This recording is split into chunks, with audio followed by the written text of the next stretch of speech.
What's up, guys? Long time no see. We already know what's on the tip of everybody's tongue. We're in quarantine, okay? We've heard it a million times. Am I sick of it? Yeah, pretty much. Does it matter to me? No. So, I'm an essential worker, so I still gotta go out to the public. If anybody's gonna get it, it's gonna be me, so, you know, there's no sports, there's no movies, there's really no nothing except going to get your groceries, which we don't have anyway, so it's really not a lot going on. So, in that circumstance, it's time to make a video. Yeah.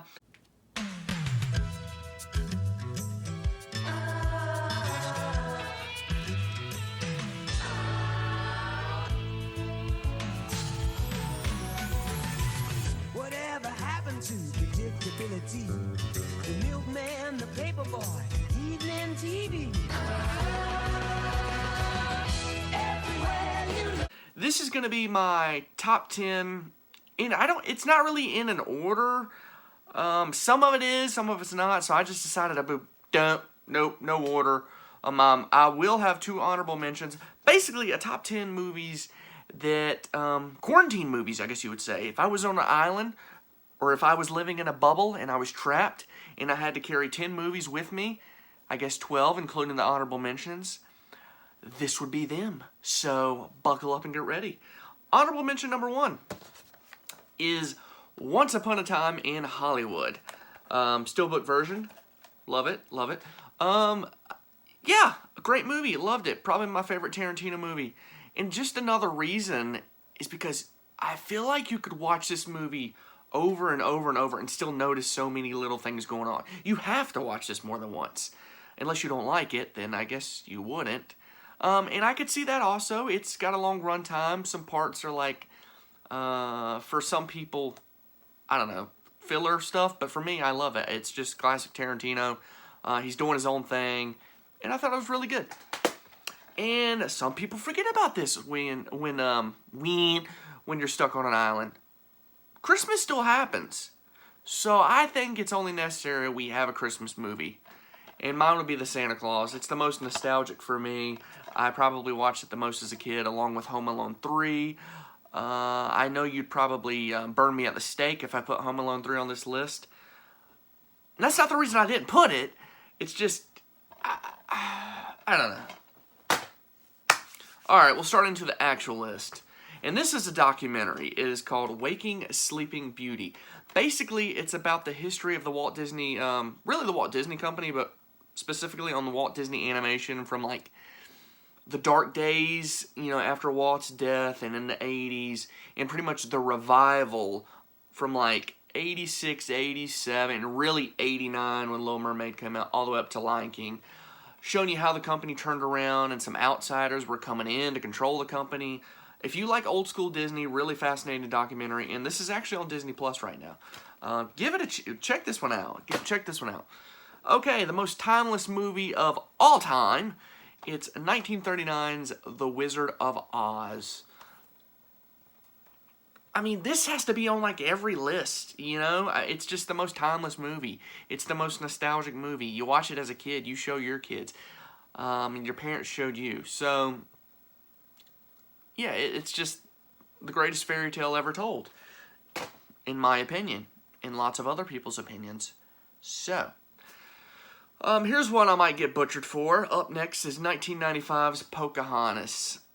Another movie I watched a ton as a kid. I felt like I had to put a Walt Disney animation movie on here.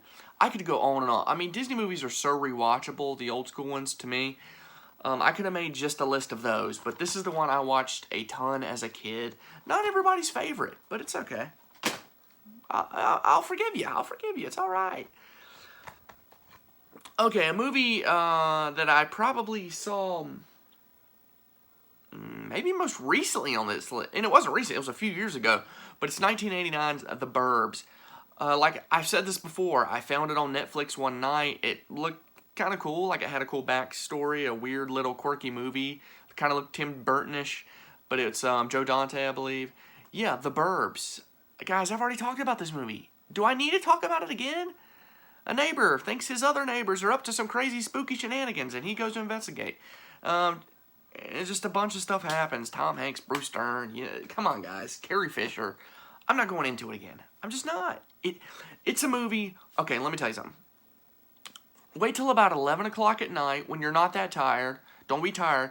And put this movie on. 11 o'clock at night. Grab you a bowl of popcorn, some candy.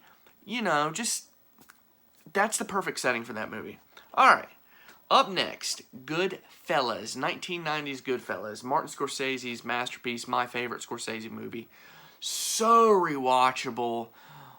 So rewatchable. I mean, you don't even have to love, like, gangster movies, but this one, you just get tractor beam right into the world. It's just like a vacuum cleaner. You get sucked right in, It's like, whoa, this is crazy. The life and times of these guys. And it takes you all the way from about, I don't know, the 40s, 50s, up until, like, present day, which would have been 80s, early 90 when this came out. But, man, this is so rewatchable. My favorite gangster movie of all time. Godfather, I love. I don't think it's as rewatchable, though. Okay, another childhood classic and another Disney movie. Pixar movie, to be exact. 1995's Toy Story. The first Pixar movie. And the best Pixar movie, in my opinion. Yeah, I mean, if you're stuck in this bubble of a quarantine, you gotta have feel-good movies. I'm not saying these are my favorite movies of all time, which a lot of them are. They intertwine with each other. I guess I just love rewatchable movies. You know what I'm saying? So I guess I just love rewatchable movies.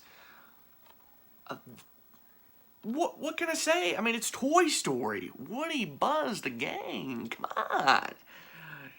They're still going strong. I mean, Toy Story 4 just came out. People still love this franchise. And it's one of the better franchises that lasts throughout the years.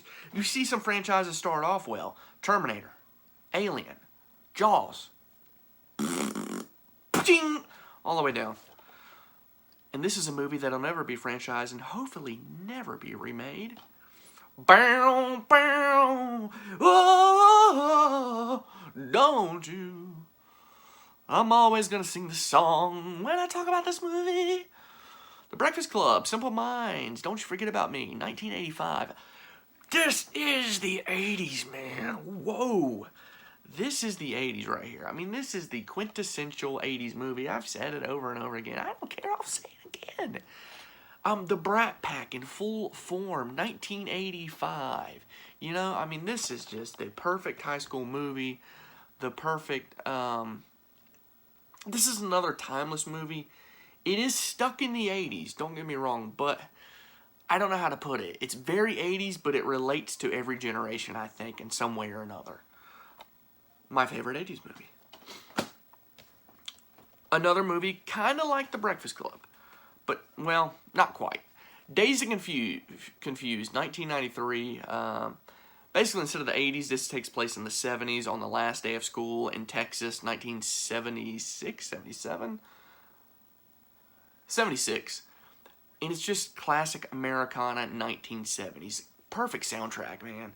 It's great rock, great, just 70s soundtrack. A young Ben Affleck, a young Matthew McConaughey, a great cast. It's just a group of people you want to be around in high school. It's a fun time. And those are the movies you gotta have when you're in the bubble. When you're stuck to just a few movies, you gotta have the rewatchable ones, the ones you want to watch over and over. Up next, like I said, this is no particular order, really. The Lost Boys, another classic 80s movie. Is this a great masterpiece, cinema opus, a magnum opus? No, it's not. Am I going for that? No! Okay, I love Gone with the Wind. I love it. But it's like 19 hours long. I'm not bringing it with me to the island. I'm sorry. I mean, I might float over here with it, but what am I talking about? How would I float on a movie? What? Guys, I don't know. I'm going, beep. We're getting cabin fever here. That's the problem. No, Lost Boys. Kiefer Sutherland, Jason Patric, Corey Haim. I've talked about this movie enough. It's classic. It's a masterpiece. Not really, in my opinion. And, hold on, guys. It's Dumb and Dumber, okay? my favorite comedy of all time, my favorite Jim Carrey movie of all time. Released in 1994, the year I was born. So my favorite movie, the year I was born. It's at the top of the list, guys. Jim Carrey's best movie, in my opinion. Not his best dramatic movie, of course, as there's nothing. It's a comedy. If you want dramatic, go watch The Truman Show. Great movie. But yeah, guys, I mean, whoa. I mean, the one-liners in here, the quotes, I mean, just the memorable. We got no food, we got no jobs, our potatoes are falling off. It's classic. And that's what's playing right here in the video store today. So if you want to come check it out, free viewings, free viewings. I love this movie. I grew up with this movie and watched it as a kid. I could put 100 Jim Carrey movies on here. Not really. I don't even know if he has 100 movies. The Mask I watched a ton as a kid. That would rival this, but I think this one I just enjoy more. I love it. My favorite Jim Carrey movie. I could watch it anytime. So, and that's kind of the movies you want to bring with you. So, that's the list. That's the video. I hope you enjoyed it. And hopefully I'll put out some more content pretty soon. So stick in there, guys. And most importantly, go catch a flick.